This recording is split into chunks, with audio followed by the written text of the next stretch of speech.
मेरा नाम राहुल है। मैं अपने भाई और भाभी के साथ शहर से थोड़ा दूर गांव के घर में रहता हूँ। कॉलेज की छुट्टियों में अक्सर घर लौट आता हूँ और घर का सारा माहौल मुझे बहुत अपनापन देता है।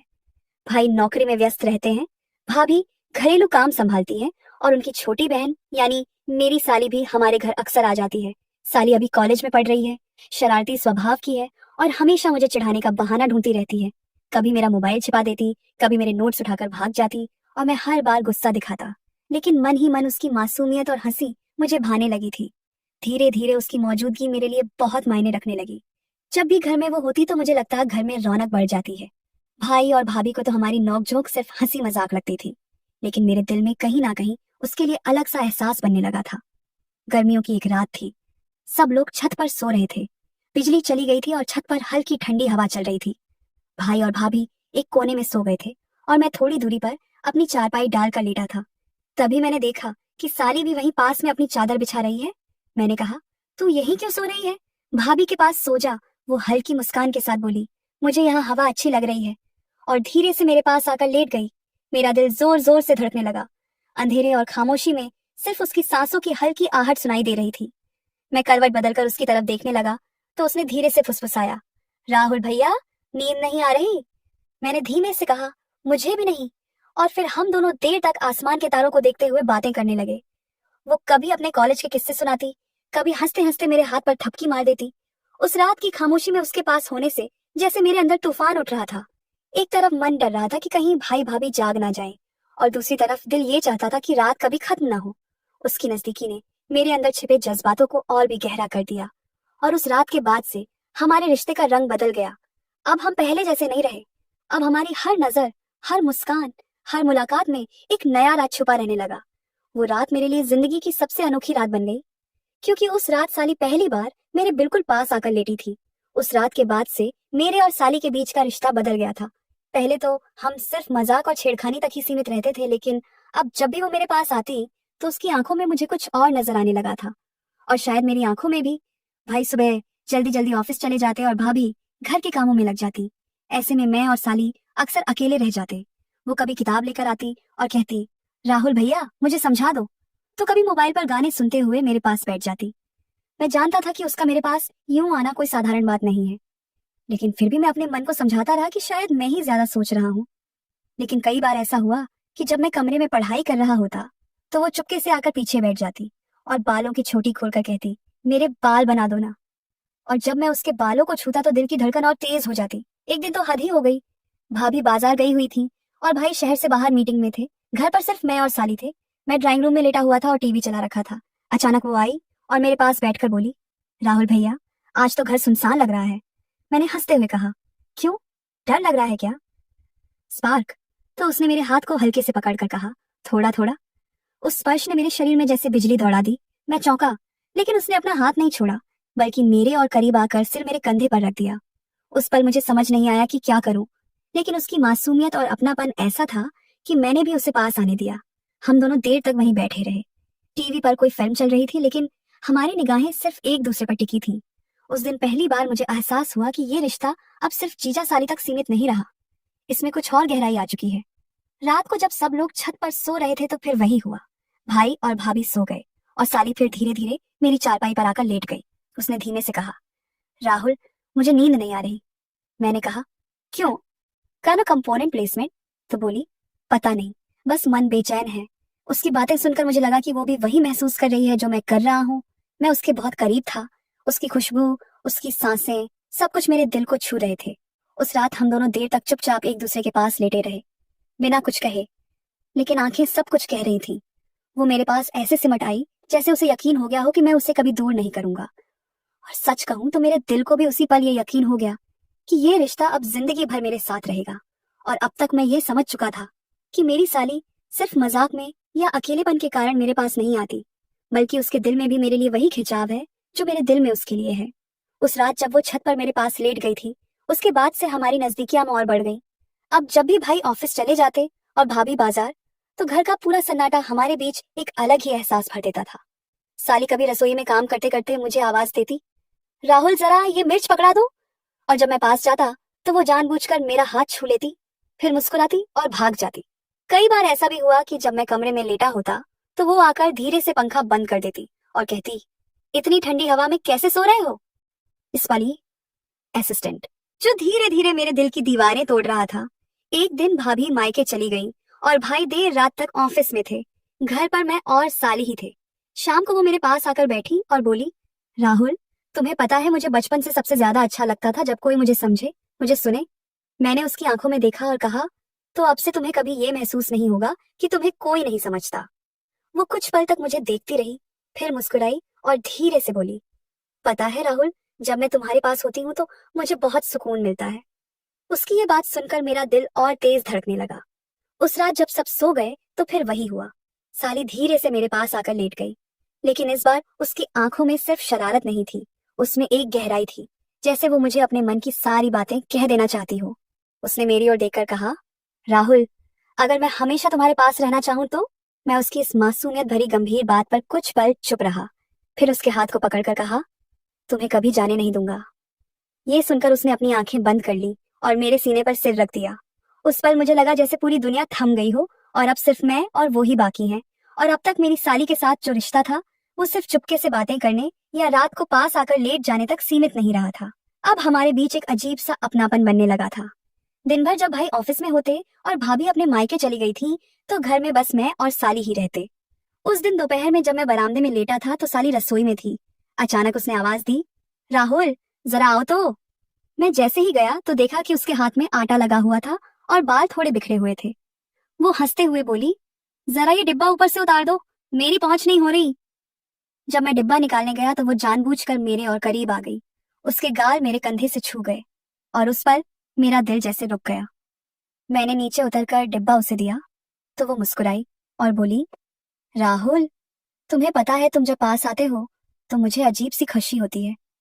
उसकी ये मासूमियत भरी बात मुझे अंदर तक छू गई। शाम को जब हम छत पर बैठे तो साली ने धीरे से कहा, कल रात जब मैं तुम्हारे पास लेटी थी तो मुझे ऐसा लगा जैसे पूरी दुनिया से मैं आजाद हूं। मैं मुस्कुराकर बोला, तो फिर आज रात भी वही महसूस करना। उसने शर्माकर मुझे देखा और कुछ नहीं बोली, बस अपने दुपट्टे से खेलती रही। रात हुई तो भाई घर नहीं आए। कह दिया था कि देर होगी। मौका पाकर साली धीरे से मेरे कमरे में आ गई। उसने मेरे पास बैठकर कहा, राहुल, अगर ये सब किसी को पता चल गया तो? मैंने उसका हाथ पकड़कर कहा, डर मत, मैं हूं ना। वो मेरी बाहों में आकर छुप गई। उस पर घर का हर कोना जैसे हमारी सांसों से भर गया था। उसके चेहरे की मासूम हंसी और आंखों की गहराई मुझे पागल बना रही थी। धीरे धीरे हमारी ये नजदीकियां अब छिपाना मुश्किल होने लगी। दिन में हम नजरें मिलाते और रात को चुपके से पास आ जाते। और हर बार साली का दिल जैसे और खुलता जाता। उसकी बातों में अब सिर्फ शरारत नहीं बल्कि मोहब्बत भी झलकने लगी थी। और अब मुझे ये एहसास होने लगा था कि साली सिर्फ मेरी आदत नहीं बन रही थी बल्कि मेरी जिंदगी का हिस्सा भी बनती जा रही थी। पहले तो लगा था ये बस एक छुपी हुई चाहत है जो रात को छत पर उसके पास लेटने तक सीमित रहेगी, लेकिन अब हालात बदल रहे थे। उस दिन दोपहर में भाई अचानक घर जल्दी आ गए। मैं हॉल में बैठा था और साली रसोई में काम कर रही थी। जैसे ही भाई ने साली को देखा तो बोले, अरे, तुम इतनी थकी थकी क्यों लग रही हो, सब ठीक तो है? साली ने मेरी तरफ देखा और फिर बोली, कुछ नहीं, बस नींद पूरी नहीं हुई। मैं मन ही मन मुस्कुराया क्योंकि मुझे पता था कि उसकी ये अधूरी नींद किस वजह से थी। रात हुई तो भाई और भाभी अपने कमरे में चले गए। मैं हमेशा की तरह छत पर आ गया और थोड़ी देर बाद साली भी धीरे से आई, लेकिन इस बार उसके चेहरे पर थोड़ी घबराहट थी। उसने आते ही कहा, राहुल, आज मुझे बहुत डर लग रहा है। अगर किसी दिन ये सब राजा खुल गया तो क्या होगा? मैंने उसका हाथ पकड़कर धीरे से कहा, डरने की जरूरत नहीं, हम सब संभाल लेंगे। वो मेरे पास लेट गई और बोली, तुम्हारे पास रहकर मुझे लगता है जैसे मैं अपने असली घर में हूँ। उस रात हम दोनों चांद की रोशनी में बहुत देर तक बातें करते रहे। साली ने पहली बार अपने दिल की बातें खोली। कैसे बचपन से उसे प्यार की कमी महसूस हुई, कैसे सबकी उम्मीदें उस पर लदी रहती थीं, और कैसे मेरे पास आकर उसे सुकून मिलता है। मैं चुपचाप उसकी बातें सुनता रहा और हर बार जब उसकी आंखें भर जाती तो मैं उसे अपने सीने से लगा लेता। धीरे धीरे मुझे लगने लगा था कि ये रिश्ता अब सिर्फ छुपी मुलाकातों का नहीं रहा। हम दोनों के दिल अब सचमुच जुड़ चुके थे और इसी जुड़ाव ने हमारी मोहब्बत को और गहरा बना दिया। और अब कहानी उस मोड़ पर पहुंच चुकी थी जहां डर और रोमांच दोनों साथ साथ चल रहे थे। एक रात हमेशा की तरह साली मेरे पास छत पर आकर लेट गई। हम दोनों धीरे धीरे बातें कर रहे थे, तभी अचानक नीचे से दरवाजा खुलने की आवाज आई। हम दोनों के होश उड़ गए। मैंने धीरे से उसके कान में कहा, कोई आया है, जल्दी से चुप हो जाओ। वो मुझसे कसकर लिपट गई और हम दोनों बिल्कुल खामोश हो गए। पता चला कि चाचा जी शहर से लौटे थे और अचानक ही आ गए। उन्होंने भाई को आवाज दी और सब्बी कोठी के पारुची चाह दी और थोड़ी देर तक बातें करते रहे। हम दोनों छत पर बैठे धड़कते दिल से उनकी हर आवाज सुन रहे थे। अगर चाचा जी अचानक छत पर आ जाते तो सब कुछ खत्म हो जाता। साली ने डरते डरते मेरा हाथ पकड़ा और फुसफुसाई, राहुल, अब ये खेल साथ बहुत खतरनाक हो गया है। अगर पकड़े गए तो किसी को मुंह दिखाने लायक नहीं रहेंगे। मैंने उसकी आंखों में देखा और धीरे से कहा, डर मत, जब तक मैं हूं तुझे कोई छू भी नहीं सकता। उसकी आंखों में भरोसा साफ दिख रहा था, लेकिन उसके चेहरे पर डर भी साफ झलक रहा था। उस रात हम दोनों ने ठान लिया कि अब जरा संभल कर मिलेंगे। दिन में बिल्कुल अनजान बनकर रहना और सिर्फ रात को ही एक दूसरे के पास आना। लेकिन दिल का हाल कौन छुपा सकता है। अगले ही दिन जब भाभी रसोई में साली को छेड़ते हुए बोली, आजकल तो तू बहुत खिली खिली लग रही है, राज क्या है? तो साली का चेहरा लाल हो गया। मैं दूर बैठा सब देख रहा था और मेरे होंठों पर हल्की मुस्कान आ गई। अब मुश्किल ये थी कि घर के लोग धीरे धीरे कुछ नोटिस करने लगे थे। भाई तो हमेशा काम में लगे रहते, लेकिन भाभी की नजरें तेज थी। वो अक्सर मुझे और साली को टोकने लगी, तुम दोनों बड़े अच्छे दोस्त बन गए हो, है ना? ये सुनकर साली की सांसें अटक जाती और मैं बात बदल देता। पर मुझे पता था, जितना छुपाएंगे उतना शक बढ़ेगा और यही शक धीरे धीरे हमारी कहानी को और मुश्किल बना देगा। और अब हालात ऐसे बन गए थे कि मुझे लग रहा था सब कुछ हाथ से निकल जाएगा। साली और मैं छत पर रोज की तरह मिलते थे, लेकिन अब भाभी की नजरें हमें चीरने लगी थी। वो हर वक्त हमें ताड़ती रहती, कभी मुंह पर मुस्कान होती तो कभी सवाल से भरी नजर। एक रात की बात है, मैं और साली छत पर लेटे हुए चुपचाप बातें कर रहे थे। हवा बहुत ठंडी थी और चांद पूरा आसमान पर फैला हुआ था। साली मेरे सीने से लगी हुई धीरे धीरे मेरी धड़कन सुन रही थी। तभी मुझे लगा जैसे नीचे आंगन में कोई आहट हुई है। मैंने झट से उसे अलग किया और दीवार से झांक कर देखने लगा। नीचे भाभी खड़ी थी, हाथ में पानी का लोटा था, लेकिन उनकी आंखें ऊपर ही टिकी थी। ऐसा लग रहा था जैसे वो कुछ खोज रही हो। मैंने तुरंत साली को खामोश रहने का इशारा किया। हम दोनों के दिल जोर जोर से धड़क रहे थे। थोड़ी देर बाद भाभी ऊपर आने लगी। मेरे तो होश उड़ गए। मैंने साली का हाथ पकड़कर उसे छुपा दिया और खुद ऐसे लेट गया जैसे सो रहा हूँ। भाभी धीरे धीरे सीढ़ियां चढ़कर छत पर आई, चारों तरफ देखा और फिर मेरे पास आकर खड़ी हो गई। राहुल, उन्होंने धीमी आवाज में पुकारा। मैंने आंखें मलते हुए कहा, क्या हुआ भाभी, इतनी रात को? भाभी ने घूरते हुए कहा, तुम जाग रहे थे क्या? मैंने तुरंत जवाब दिया, नहीं भाभी, नींद में था। कोई आहट हुई तो आंख खुल गई। भाभी कुछ कुछ देर तक मुझे देखती रही, जैसे मेरे चेहरे से सच पढ़ लेना चाहती हूँ। फिर अचानक मुस्कुराई और बोली, ठीक है, सो जाओ, बस इतना ध्यान रखना, छत पर हवा बहुत तेज है, कहीं सर्दी न लग जाए। उनके जाने के बाद साली धीरे से मेरे पास आ गई और कांपते हुए बोली, राहुल, मुझे तो लगा हम पकड़े गए। मैंने उसके होंठों पर उंगली रखकर कहा, डर मत, अभी तक सब ठीक है, लेकिन अब हमें और सावधान रहना होगा।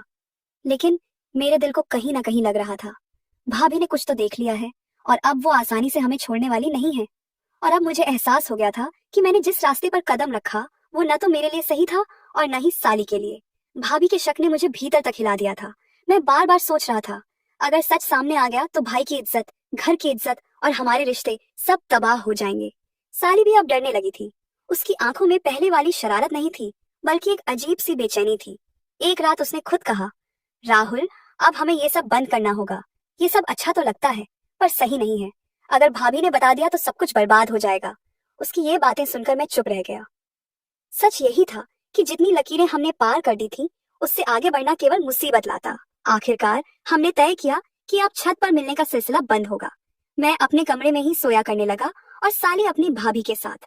भाभी का शक धीरे धीरे कम होता गया और घर फिर से वैसे ही चलने लगा जैसे पहले चलता था। लेकिन मेरे दिल के किसी कोने में वो रातें, वो फुसफुसाहटें और वो अनकहे एहसास हमेशा के लिए कैद हो गए। हाँ, मैंने उस रिश्ते को वहीं रोक दिया, लेकिन उसकी यादें आज भी जब भी मैं अकेले छत पर जाता हूँ, ठंडी हवा के झोंकों के साथ मुझे छू जाती हैं।